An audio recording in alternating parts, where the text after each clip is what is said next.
Selamat siang pemirsa Sumatera Utara, hari ini kembali hadir menjumpai Anda edisi Minggu 13 Agustus 2023. Kali ini bersama saya Putri Rahmadanizin. Sejumlah informasi telah dirangkum tim redaksi kami untuk Anda dan inilah Sumatera Utara hari ini selengkapnya.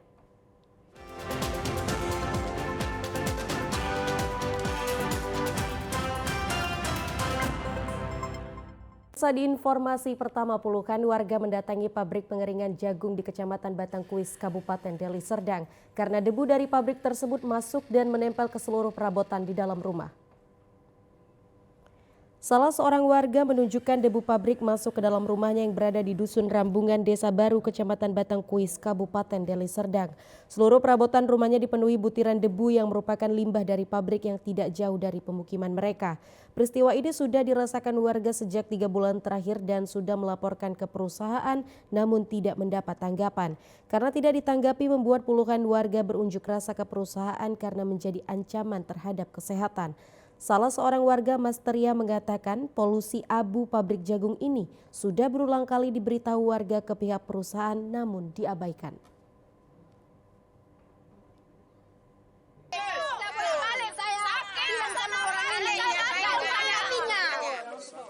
Ditanggapinya aku udah 3 kali masuk kemari jumpa sama satpamnya, nggak ditanggapinya. Itu masuk semua ke kamar, ke apa semua, sofa-sofa habis semua. Apa yang masuk? Abu-abu apa? Abu jagung, semua lah asap. Sementara itu, perwakilan dari pihak perusahaan Galmo Samosir mengatakan tempat ini merupakan usaha yang bergerak di bidang pengeringan jagung dan tidak memproduksi. Terkait 4 poin yang menjadi tuntutan warga, pihak perusahaan akan memperbaiki dan berkoordinasi dengan pemerintah daerah. Sementara terkait limbah polusi yang menjadi tuntutan utama, pihak perusahaan berjanji akan memperbaiki dan tidak akan beroperasi jika belum ada perbaikan. Tuntutan masyarakat, mungkin kita selama ini ada hilaf, terutama menyangkut kenyamanan warga atas ada debu. Secara teknis pernah kita atasi, tapi kurang sempurna berakibat muncul lagi. Dan ini kita akan komit dengan tuntutan masyarakat, harus sesempurna mungkin dan tidak akan mengganggu masyarakat lagi. Ada beberapa tuntutan ini yang bisa kita realisasi segera, contoh sementara ditutup dulu, kita penuhi.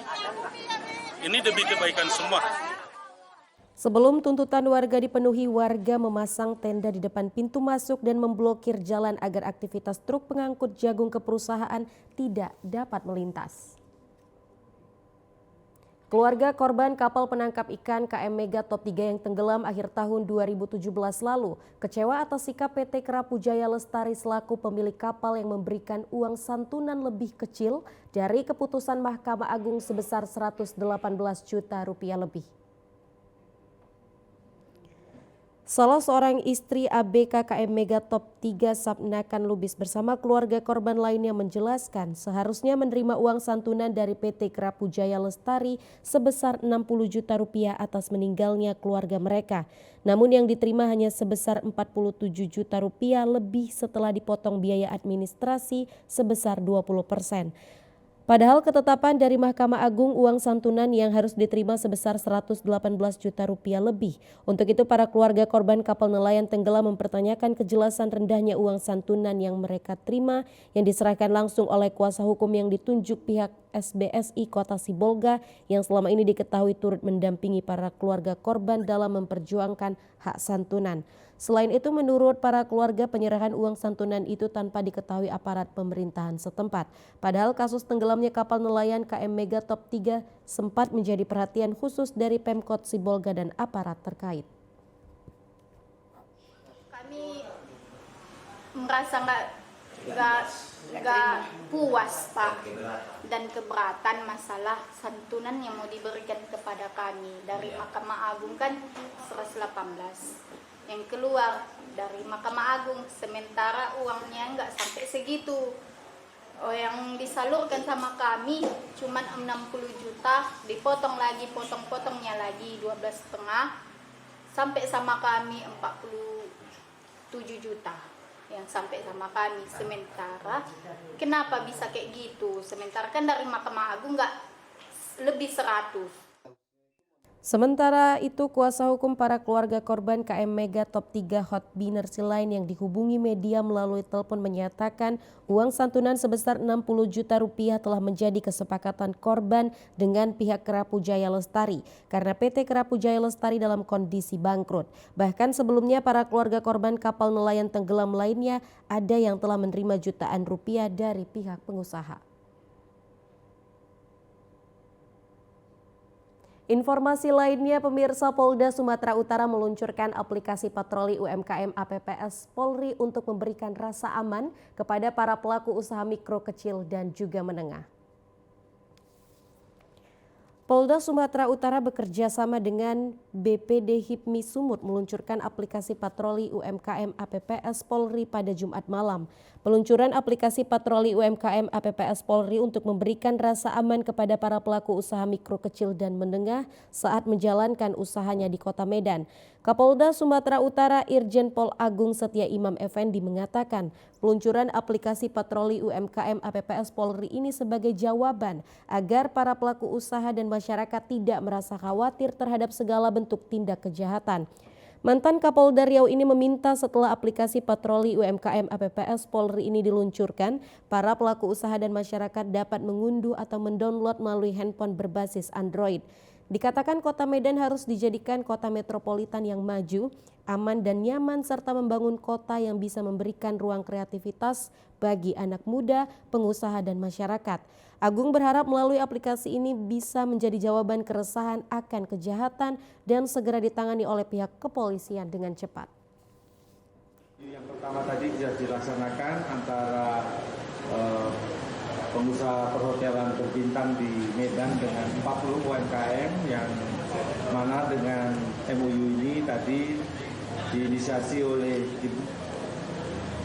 DPD HIPMI Sumatera Utara dapat berlangsung, dan ini suatu hal yang luar biasa bahwa UMKM sekarang bisa masuk hotel berbintang. Ini satu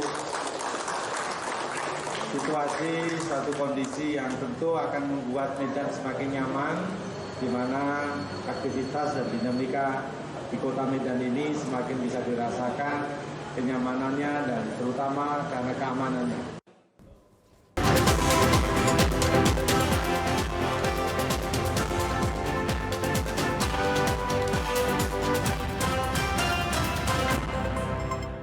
Terima kasih Anda masih bersama kami di Sumatera Utara hari ini.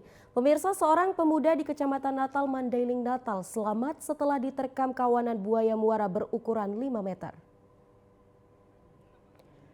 Amran, warga Kelurahan Pasar 2 Kecamatan Natal, dibawa ke Rumah Sakit Husni Tamrin Natal karena mengalami luka gigitan buaya muara saat mencuci tangan di Sungai Batang Natal. Korban yang mengalami luka di bagian tangan harus mendapatkan 26 jahitan dan perawatan intensif dari dokter. Korban sempat ditarik kawanan buaya ke dalam sungai, namun korban berhasil melepaskan tangannya dari gigitan buaya dan ia pun menyelam ke tepi sungai untuk menyelamatkan diri. Korban yang berprofesi sebagai pedagang ikan di Pasar Natal ini tak menyangka kalau kawanan buaya muara menghampirinya saat mencuci tangan. Keberadaan buaya di Sungai Batang Natal ini sudah menjadi pemandangan biasa bagi nelayan yang mencari ikan. Tak hanya 1 atau 2 ekor buaya yang sering menampakkan wujud, tapi ada 4 ekor buaya muara yang berukuran 2 hingga 5 meter. Kawanan buaya ini kerap berteduh dan beristirahat di dekat pemukiman warga yang berada di bantaran Sungai Batang Natal. Informasi yang kami dengar kemarin, si korban ini mau nyuci tangan di sungai itu, namun tiba-tiba katanya ada buaya, jadi tangannya ini sempat digigit. Jadi beruntunglah dia sempat bisa lari, namun tangannya udah luka-luka. Dan akhirnya dibawa warga sekitar ke rumah sakit. Buaya di sini banyak itu, cuman karena jarang nampak, makanya kita nggak tahu berapa jumlahnya bang. Cuman yang jelas kalau di sungai ini masih ada buayanya. Antisipasi terjadinya korban jiwa, masyarakat Kecamatan Natal mengharapkan pihak Balai Konservasi Sumber Daya Alam dan pemerintah daerah menangkap atau mengusir kawanan buaya dari pemukiman warga yang sering beraktivitas mencari ikan atau menggunakan sungai untuk memenuhi kebutuhan sehari-hari. Puluhan tahun jalan sepanjang 5 km lebih yang berada di Kelurahan Payaroba, Kecamatan Binjai Barat rusak parah disebabkan melintasnya truk bermuatan over kapasitas yang membawa material galian dan hasil perkebunan. Meski sempat membuat warga resah, akhirnya jalan sepanjang 5 km ini sudah mulus dan diaspal beton oleh pemerintah Kota Binjai. Jalan Letjen Umar Baki Kelurahan Payaroba ini merupakan jalan alternatif menuju Kota Binjai, sekaligus merupakan perlintasan truk bermuatan over kapasitas sehingga rusaknya jalan sangat menyulitkan masyarakat sekitar untuk beraktivitas. Sebelumnya perbaikan jalan sudah berulang kali dilakukan pemerintah Kota Binjai, namun karena banyaknya truk yang melintas sehingga badan jalan tidak kuat menahan berat beban dan rusak kembali. Pembangunan jalan beton yang bersumber dari dana APBD Kota Binjai ini hanya memakan waktu sekitar 6 bulan saja yang dilakukan oleh Dinas Pekerjaan Umum Kota Binjai. Salah seorang warga berterima kasih kepada Wali Kota Binjai yang telah memperbaiki jalan dan langsung turun ke lokasi baik sebelum perbaikan maupun setelah jalan menjadi mulus. Pak Lingkungan 5 mengucapkan terima kasih banyak Pak, jalan kami udah dibagusi, udah jauh dari api, abu, udah bagus, makasih banyak ya Pak. Sementara itu Lurah Payaroba mengatakan jalan sepanjang 5 km lebih ini sudah berulang kali rusak, namun berkat perhatian pemerintah kini sudah baik dan warga tidak khawatir akan rusak kembali. Bersama masyarakat Payaroba ingin mengucapkan terima kasih yang sebesar-besarnya kepada Bapak Wali Kota Binjai yang sudah menepati janjinya untuk memperbaiki jalan di Kelurahan Payaroba ini sehingga jalannya udah cantik dan mulus. Warga berharap agar Wali Kota Binjai tanggap dengan permasalahan yang ada di seputaran Kota Binjai sehingga roda perekonomian berjalan dengan lancar. Pemirsa, sebanyak 78 rakit hias dengan ratusan pengemudi memadati aliran Sungai Binjai untuk mengikuti lomba rakit hias yang dilaksanakan di Jembatan Baru Kelurahan Bengam Kota dengan titik start dan finish di Kelurahan Limau Sundai, Kota Binjai.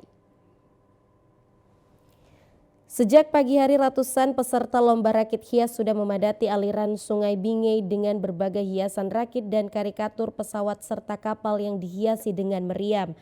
Ribuan penonton tampak berada di atas tebing sungai untuk melihat suasana kemeriahan menyambut Hari Kemerdekaan Republik Indonesia di Kota Binjai. Lomba rakit hias ini diikuti seluruh OPD di lingkungan pemerintahan Kota Binjai dan perwakilan sekolah SD, SMP, serta masing-masing kelurahan yang ada di Kota Binjai. Wali Kota Binjai dan Sekretaris Daerah juga ikut mengikuti lomba rakit hias sembari mengingat masa kecil yang sering mandi di sungai Kelurahan Bengam.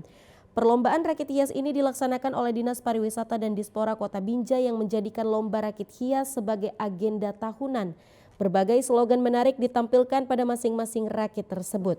Wali Kota Binjai Amir Hamzah mengatakan perlombaan rakit hias ini merupakan rangkaian peringatan HUT Kota Binjai yang setiap tahun rutin dilaksanakan. Ada lebih kurang 78 rakit hias yang terbuat dari gebuk pisang, batang pisang, pisang kepok, mungkin ada pisang yang lain-lain yang sudah tua. Nanti mungkin gebuk pisang ini bisa dimanfaatkan. Kalau di kami bisa dimanfaatkan selesai ini nanti untuk tali. Untuk tali bermanfaat juga, kemudian sudah kita siapkan hadiah, kita juga melemang, merebus daun ubi, sambal belacan, kemudian Tampil sebagai pemenang pertama pada lomba rakit hias Inspektorat Kota Binjai peringkat 2 Kelurahan Rambung Barat dan posisi ketiga diraih Kelurahan Bengam.